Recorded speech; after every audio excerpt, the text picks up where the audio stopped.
resident Superior Court judge for the divisions, works with the other Superior Court judges and AOC to coordinate their schedules.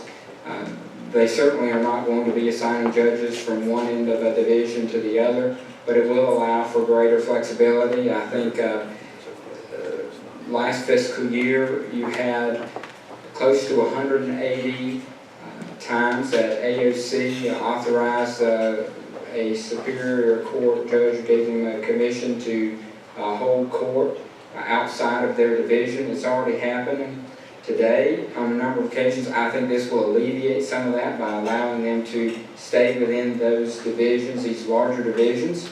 And I found no logical reason to stick with 8. I think reducing back down to 5 and allowing for greater rotation, greater flexibility for those divisions to work out and coordinate their schedule is moving in the right direction and will allow for judges to serve in counties that are not in their small divisions right now.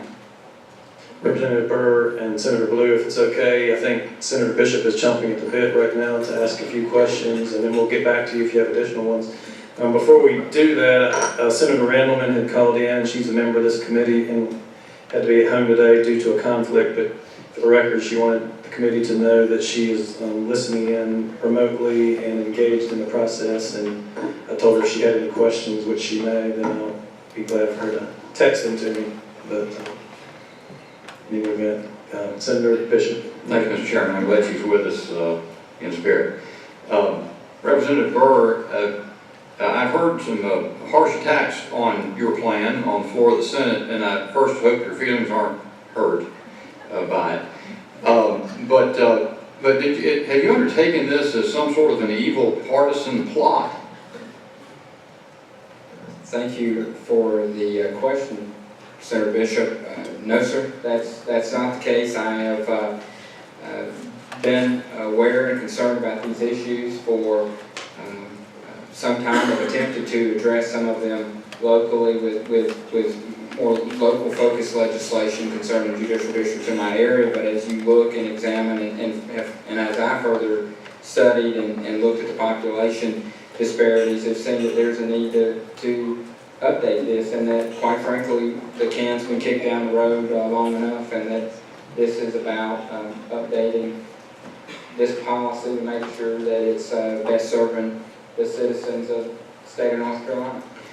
Representative Burr, as I've sort of sat in just passively and watched the debate develop or the discussion that's developed, I've heard a lot of heat over this, but not necessarily very much light.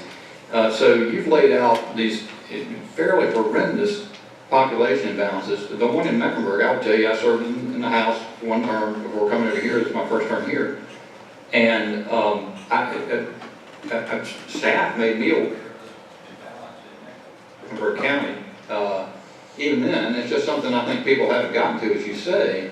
But as you've been having these conversations with folks all across the state, have you heard yet any good justifications for leaving all of that untended? Senator Bishop, I have not heard any good justifications for it other than folks want to keep the status quo for a variety of reasons. Some to protect the incumbents, to keep them in their seats, to not affect their future elections, to not stir the pot in a sense, but nothing that justifies certainly delaying taking action on cleaning up these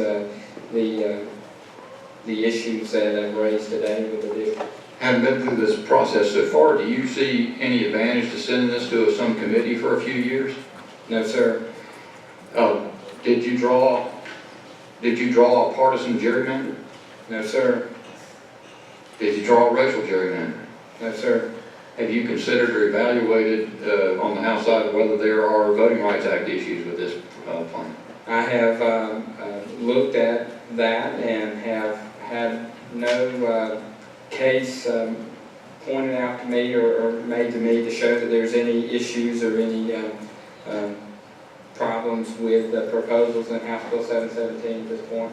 Have you evaluated whether there are any state constitutional issues with your plan 717? Have looked at it. There are None, in my opinion. It's more a matter of the constitutional issues with kicking the can down the road and the General Assembly not meeting the obligation that we have to, from time to time, examine these districts and make sure that they're up to date.